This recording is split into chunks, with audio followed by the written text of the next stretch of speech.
Hello, Caroline. I'm super happy that you are joining me today to have a nice chat. We missed you. And normally it is that time of the year where we used to meet in Cannes at the terrace, surrounded Absolutely. surrounded by beautiful people and creating beautiful memories. But of course, we are in unusual times and unusual circumstances. So the most important thing is that we are still able to communicate. Where even though it's not the human interaction we're used to, but we are seeing each other and we can carry on with the conversation because everything goes on. So I have a few questions for you. And we're just going to start going a little bit backwards about how did you spend that period? We were all on lockdown, we were all home, and how did you manage to sail through these few months? Well, even though it came first of all, hello to all my friends in the Middle East and to you. It's nice to at least see you over the screen. Well, it came it really came like totally abruptly. Nobody knew, nobody saw it coming. And it's really unprecedented waters in a way. We've never been there down the road. Even though sometimes you have a war in the world between two countries, the rest of the world somehow continues. But this is a worldwide, except maybe for where the penguins live. That's maybe the only place that has not been touched. But I must say, I'm spoiled because I'm living in Switzerland and we have a lot of nature around us. And I've discovered things that I've never done. I never had the time to do. Like, even, discovering the very deep personalities of every of my dog. I know them, but they always see me coming in and going out. So I've spent a lot of time, obviously, home, seeing also my parents.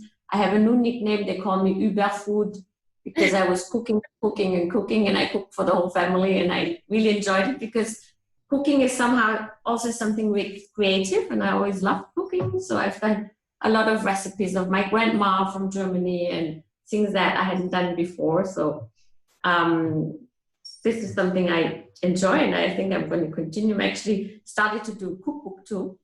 So maybe soon you're going to have a cookbook with all the recipes that are not only from Germany, but from all over the world.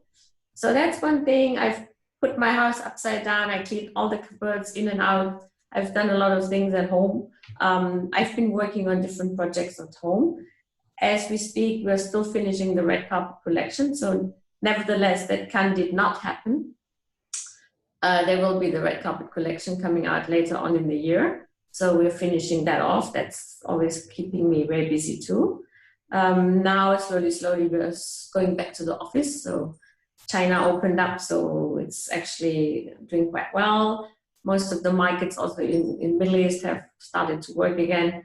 So somehow we see a little light at the end of the tunnel. Yeah. But the 3 months, they passed. First you think, oh my God, what am I going to do? And all of a sudden you keep on doing, you find other things to do which are meaningful, and maybe you wanted to do many times and you didn't have the time. Caroline, what is something that you came out of this phase carrying? After the previous month served like a learning curve to all of us. Is there a life lesson you added to some of the lessons that you had, or like something that you would from now on never take for granted, or something that you would always consider? Well, I think I would.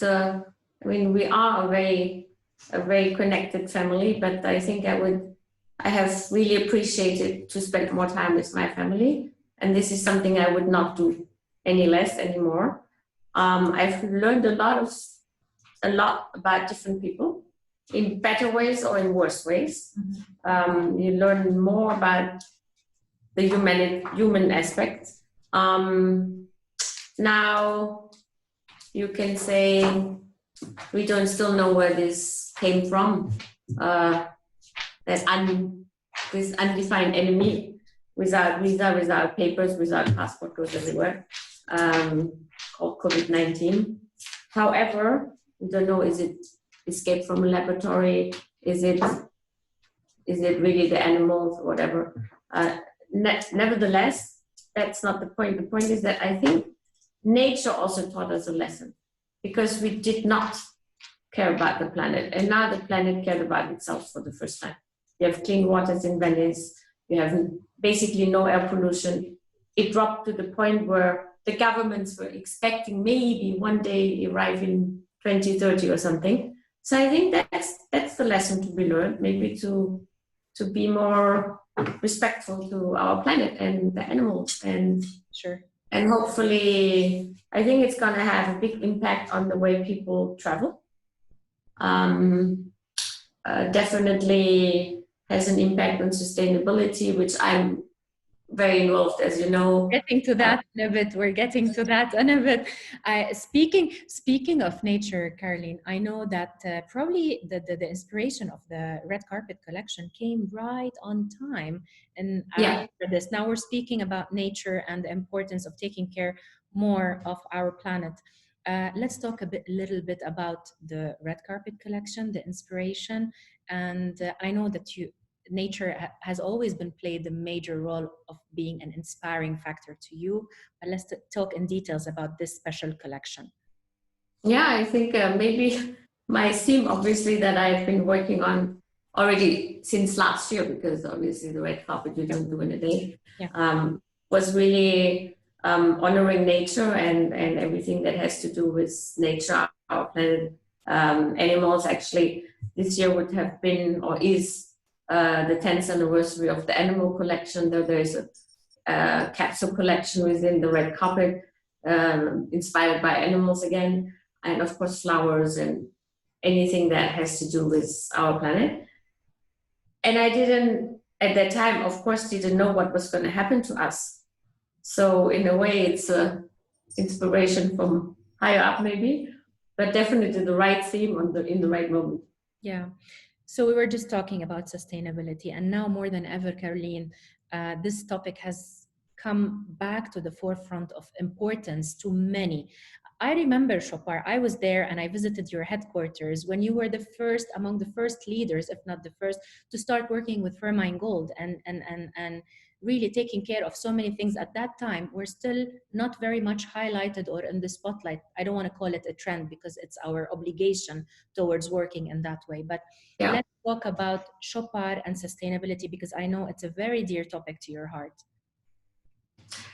It is, it's always been, and maybe it also is because I am, as I said before, living in a beautiful country which is very sustainability orientated since long time, Switzerland. Not for nothing, they say it's the cleanest country in the world, which has proven even right now maybe very important, because Switzerland is probably the country which handled the pandemic in the best way, with the least, I mean, we were confined, but we were not completely locked up. People are very disciplined. So I said, we are best students in class. And maybe because of that, I've always had this will or somehow believe that luxury should be transparent. And the ultimate luxury is that the piece that you fall in love with, whether it's a nice piece of jewelry or watch in our case, or in other cases, maybe a beautiful dress or handbag, that you know how it's been produced, that we did not spoil the planet while extracting maybe the gold from the mines, etc., etc. So yeah, this is something that I've, as you know, been working like a Don Quixote a little bit in the beginning. Thanks God, by now a lot of other of our colleagues are inspired and are going down the same road. And I think even more now today we have to do that, because that's definitely also something that hopefully will remain as something, a good outcome of all the suffering that we had these last 3 months across the world. True. Caroline, Chopard has always been a brand that is synonymous to craftsmanship, to excellence and craftsmanship, and beauty, and the stunning artisanal skills. Let's talk about the new beautiful description, the artisans of emotions. So tell me a little bit about that. I'm sure I would love everyone to know what was meant and why did this come up now. I mean, you're somebody who has been a couple of times to our workshops, and when you actually go, especially probably in the high jewelry atelier, but also in the watch department where we make all these complicated movements, and you see these artisans, I mean, these craftsmen working with so much passion and with emotion. So that gave us a little bit the way of redefining maybe our key message to our friends, our clients, because there are artisans of emotion and they're really doing it with passion, with their hand, timeless hours. Some pieces they take thousands of hours, and of course with a lot of skill and talent. So we also made some short movies which we can maybe share one by one with your audience about these artisans. So they're explaining also a little bit what they do and what they feel, and it's a big family. And I never get tired to go to the atelier. It's always my first stop and step when I come back from a trip. Of course, now these days I'm more here, so that's also, I think everybody's appreciating this. And I think you can, even through the pieces, you can feel it when you touch them, when you see them. And I brought you some pre-peek from Cannes. Let's see. Cannes 2020. Caroline, the Middle East love Chopard. I know that the relation goes back to many, many, many years, and you have a beautiful status in many of your customers' hearts. Tell us about the relation between Chopard and the Middle East, and how are you staying close to your clients despite what's going on around the world now?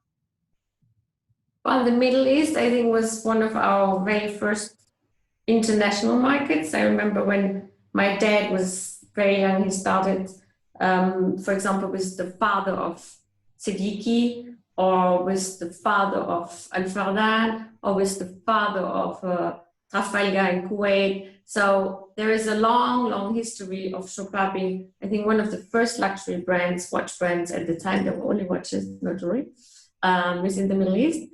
And I think it's also these family businesses, because there are still family businesses there. They're all basically family businesses, and we are a family business. So I think that is also why we're so connected. I mean, now it's my brother with the children of Al-Fadan, or with same with Siddiqui. We work a lot with Ibrahim and Maha, and so. But it's also it's more than just business. It's really relationships, and I personally love to go to the Middle East. One of my last trips this year actually was the fair in Doha. I went to Doha, and then we still had on the 8th of March we had a big exhibition in Scheufele, because it's the International Women's Day in Russia. And then all of a sudden I come home, everything was shut down. So you see, one of my last trips was to the Middle East, and I hope one of my first one will be to the Middle East. Yes, we can't wait to see you again soon. What you're talking about is very important, Caroline, because you share values with these families and a long history. Speaking of growing up in a family, you grew up in among your parents, and growing up in the heart of Chopard. What are some of the fond memories you still keep? If I ask you to tell you, what are the earliest memories for you when you were growing up that you will never forget about Chopard? Well, I mean, at that time, I was still, when Chopard was even not yet Chopard, but my family had the German company. And I remember I was always like, and the company was very close to where we lived, in the village in the Black Forest. So often after school, I went to the factory. I mean, the workshop. At the time, there was maybe 50 people maximum. And we remember there was this very long corridor, and all the employees, they knew me, and I would go and sit on a rolling chair, and rush down, up and down the corridor. And my mom, she was often sorting diamonds. So I was allowed to peek and watch. And one time she said, okay, you can give me a hand and help. And it was horrible because I dropped the whole parcel of diamonds. I mean, the tiny, tiny, mini diamonds. And then I was like looking one by one and weighing whether I found them all. And I did, but it took the whole thing. So, I mean, I have lots of memories. And then 1963, my father bought the name of Chopard. So slowly, then the family moved to Switzerland. And there's many anecdotes. Probably my first design when I was 16, the clown. I was still in school, but we had this happy diamond concept already in the watches. And I used to love circus and most of all the clowns because they make everybody laugh, but often they're very sad inside. So I draw this little clown and my father saw it. And as a surprise, he had it made for me. And that was really the start of all the jewelry at Chopard. So that little clown has a lot of importance. See how important happiness is. We need happiness more than anything in our lives. Caroline, what is something that I know that you've achieved a lot with Chopard, winning the hearts of many of our clients in the Middle East and all over the world. What is something that you still aim to do or achieve with Chopard that you haven't done yet? I've achieved a lot, but there's always new projects and new mountains that you want to climb. Well, I mean, definitely one mountain I really want to climb is to push this sustainability further in different directions, whether it's with the colored stones, whether it's with other metals, anything that I mean, our fragrances are made out of fair harvested natural plants and flowers. So I think there's a lot to be done there, and it's you know, when you've done a little baby step or a big step, you feel better and you sleep better. I still remember our beautiful morning in the garden in Dubai when you were launching your fragrance. And then I asked you, what is the beautiful color that we're going to see as the packaging? And that was red. And I guessed it before you launched the collection. Speaking of stones, what is a stone that is so close to your heart that you always love to make sure it's present in your design and in your collection? Diamond is a girl's best friend. Definitely. Speaking of diamonds and going back to the red carpet collection, we're all excited. So we want to check or see if you have a piece to show us. What would you like to show us now? I have a couple of pieces. I think Annette was just next to me. She's been sneaking around the atelier, and you're the first to see some. Thank you. Thank you. So you will see why nature is important. So here we have. I'm going to take a short video as well to see it. But we can maybe also make you videos. We can make you also better videos so that you can blend them in. So this is a pair of earrings, orchids. As you see, one of my favorite flowers. Mm-hmm. Totally made out of titanium, so super light. Definitely representing nature perfectly. All of them, as usual, are unique pieces. Then talking about going back to the animal world, here you have a little seal. Oh, beautiful. Beautiful little seal. Wow. It's a beautiful tribute to nature that you've done, Caroline. Fully set with diamonds. Here you have a little dolphin. I think it's a dolphin, yes. Dolphin. Mm-hmm. With a paraiba. It just got a hold of a little paraiba. Then we have a beautiful watch with emeralds and diamonds. Can you raise it a little bit, Caroline? Perfect. In a flower shape. Beautiful, yeah. And last but not least, we have a beautiful bracelet with pink diamonds and white diamonds. And it's inspired by the cherry tree. You know, the blossoms of the cherry tree. Japanese cherry tree. It would definitely be loved in Japan now. Japan or elsewhere. I love it. So I think the rest I keep for later on, because we have to. Yes, yes. We need to keep the element of surprise. Yes. What do you think a challenge that you're facing? You can share with us now. What is a challenge that you see now? Well, challenge, of course, is